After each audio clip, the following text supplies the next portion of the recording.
Okay, good morning, everybody. Welcome to today's academic meeting presentation. I'm Dr. Nair, and today's topic is Suxamethonium apnea. So, in this presentation, we start with the introduction. We go to the features of Suxamethonium, the mechanism of action, and then we go to the major topic, the Suxamethonium apnea.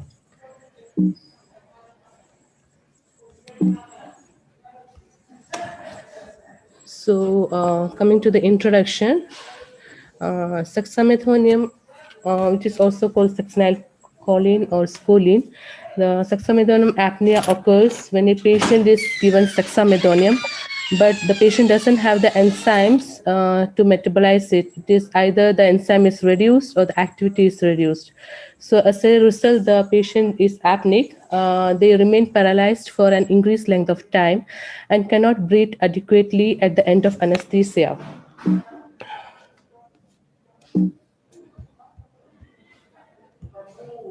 Now coming to the features of suxamethonium. Suxamethonium is a depolarizing muscle relaxant. It has the fastest onset of action of all the muscle relaxants, that is 30 to 60 seconds. It has the shortest duration of action, typically less than 10 minutes. Scoline has a small volume of distribution because of the poor lipid solubility. So that is the reason for the rapid onset of action. And coming to the structure, the scoline resembles acetylcholine. We can see in this structure of scoline, we can see in the above, it is a acetylcholine structure. So when two acetylcholine molecules combine, it forms a succinylcholine. So coming to mechanism of action, the mechanism of action of scoline is that it mimics the acetylcholine at the neuromuscular junction and prevents the acetylcholine from binding. So the scoline binds to acetylcholine receptor and generates an action potential, and so it acts as an acetylcholine receptor agonist. This action is irreversible, but the recovery is spontaneous. We will go to the further details of the mechanism of action in the coming slides. So coming to metabolism of scoline, it is mainly metabolized by plasma cholinesterase. The plasma cholinesterase is also known as pseudocholinesterase or butyryl cholinesterase. And kidney also excretes scoline up to 10%. So let's go to the neuromuscular transmission. We will go to the details of it because this will help us for the better understanding of the mechanism of action of scoline. So in the diagram, we can see that there is an axon terminal and there is a muscle fiber. So the muscle fiber has a specialized area, the motor end plate, which has the maximum number of receptors. And there is a space between the two membranes, which is called the synaptic cleft. So when the action potential comes to the axon terminal, it depolarizes the terminal, and as a result, the voltage gated calcium channels open and calcium gets into the nerve cytoplasm. So as a result, the vesicles goes near the plasma membrane and it fuses it and release its content into the synaptic cleft. So this content is the acetylcholine. So acetylcholine then passes through this synaptic cleft and binds to the acetylcholine receptor site. So coming to the acetylcholine receptor, the acetylcholine receptor consists of 5 protein subunits. It contains 2 alpha subunits, 1 beta, 1 delta, and 1 epsilon. So the acetylcholine, when it comes to the receptor, it binds to these 2 alpha subunits. So we can see in the center of this receptor, there is a this channel, which is the ion channel. So when this acetylcholine binds to this alpha subunits, here we can see in the diagram, it causes the opening of the ion channel. So sodium and calcium, the cations, get into passes via this receptor, and potassium goes out of this acetylcholine receptor. So because of this passage of cations into an anion outside the receptor, this causes it passes to the acetylcholine receptor and it generates an end plate potential in the muscle fiber. So when the enough receptors are occupied by the acetylcholine, this end plate potential becomes sufficiently strong enough to depolarize the perijunctional membrane. So perijunctional membrane is a part of the muscle fiber which contains the highest number of voltage gated sodium channel. So when this is depolarized, the voltage gated sodium channel opens up, and this causes action potential to pass through the perijunctional membrane as well as T-tubule. So this results in the release of calcium from the sarcoplasmic reticulum, and this intracellular calcium allows the contractile protein, which is actin and myosin, to interact, and which results in muscle contraction. So after the muscle contraction, later on the acetylcholine unbinds from the receptor, and the acetylcholine receptor's ion channel closes, permitting the motor end plate to repolarize. So calcium resequestrate in the sarcoplasmic reticulum, and then the muscle cells relaxes. So this is the main action of the neuromuscular transmission. So now coming to the mechanism of action of depolarizing muscle relaxant.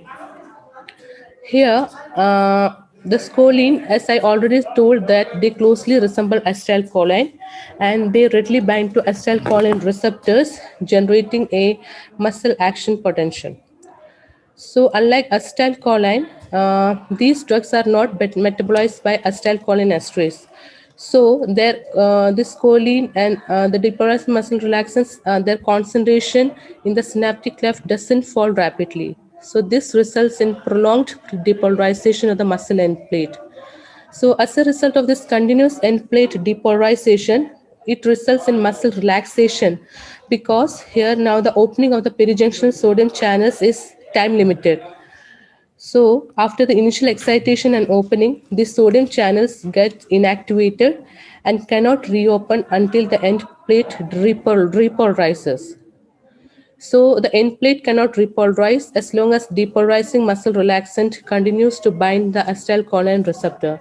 So this is called phase 1 block.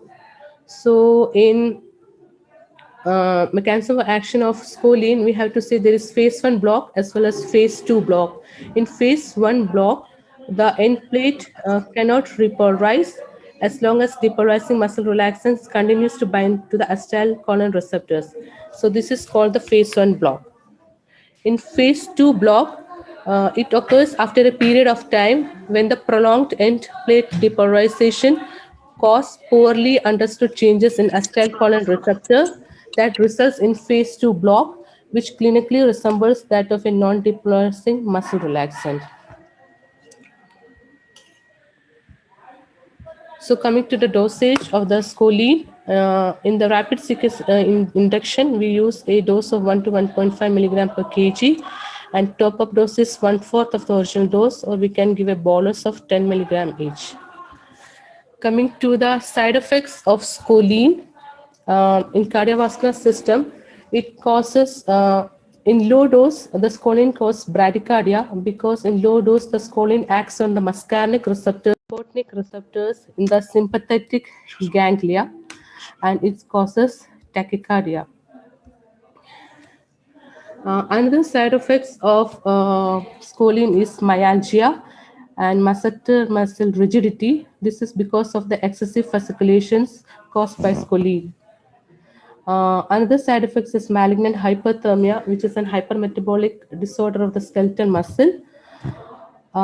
Scoline also causes hyperkalemia and leads to a hyperkalemic cardiac arrest. This is because when we give scoline, when we give scoline, it causes excessive fasciculations or the contraction, which releases potassium into the serum. So the serum potassium level increases by 0.5 milliequivalent per liter by every contraction. So it results in hyperkalemia. So the scoline usage is absolutely contraindicated in hyperkalemic patient. Also, in cases in patients who had paralysis or who are immobile patients, in them there is an increased extrajunctional immature isoform ACH receptors. So these immature isoform receptors, they are very sensitive to scoline.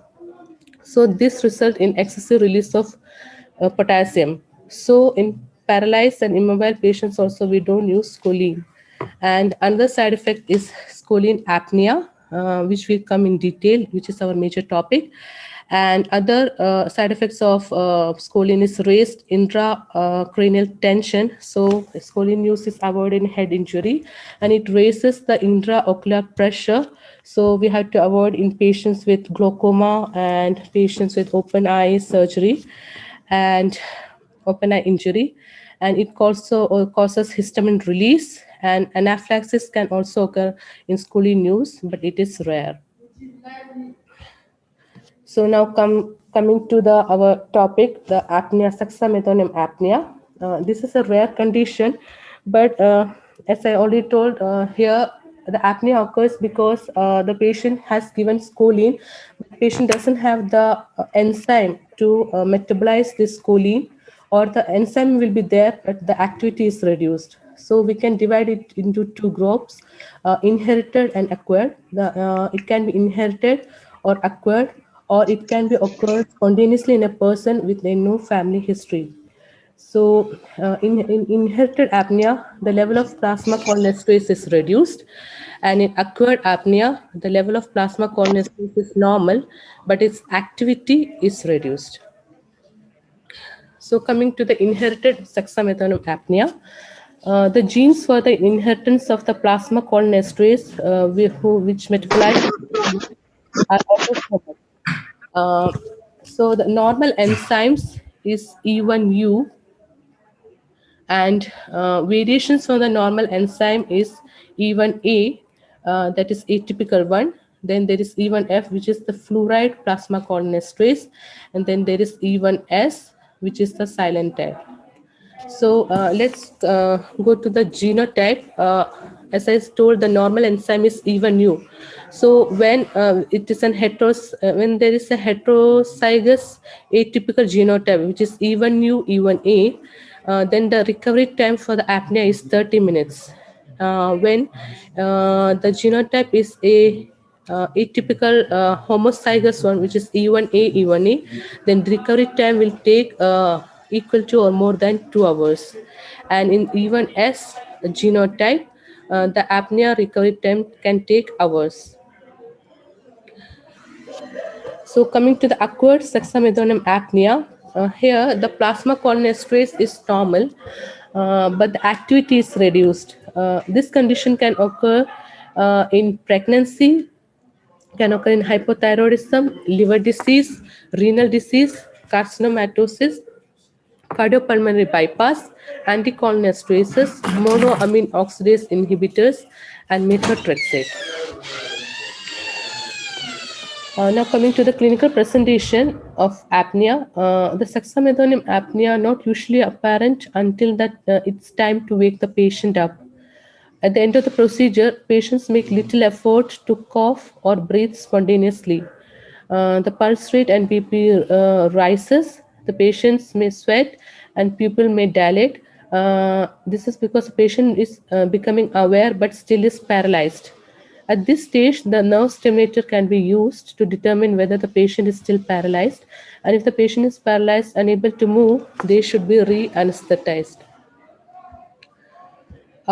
So let's go to the differential diagnosis of the prolonged apnea after Suxamethonium, or we can say a differential diagnosis for the delayed emergence.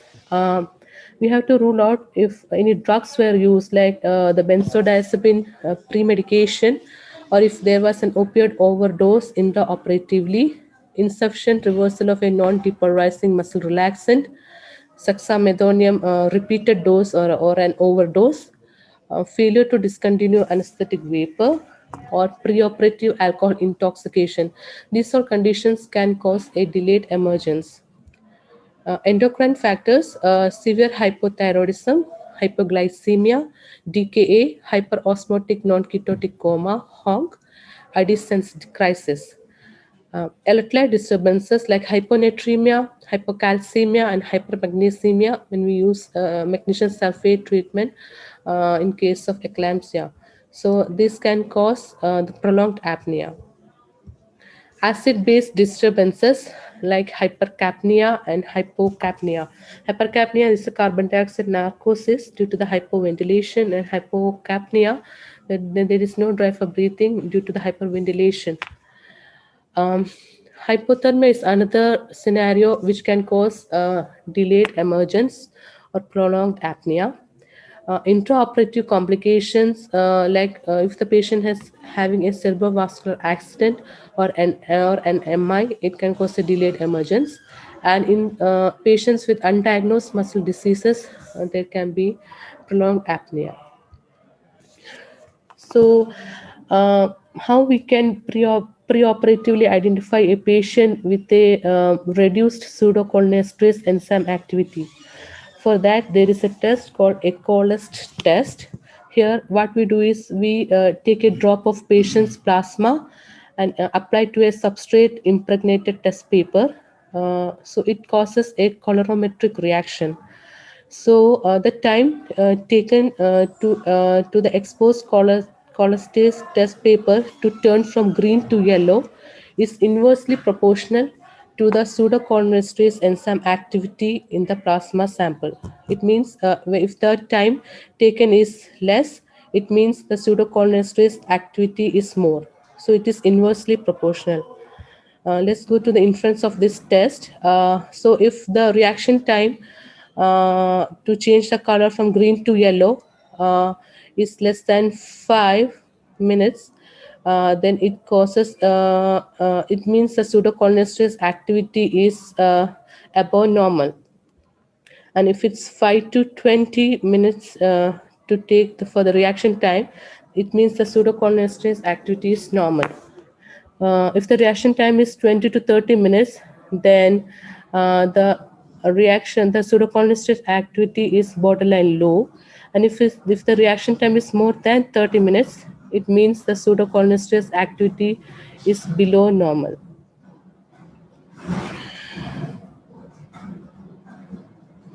Uh, the adequacy of the pseudocholinesterase can be determined in the laboratory quantitatively in units per liter, which is a minor factor, and qualitatively by Debucane number, which is a major factor.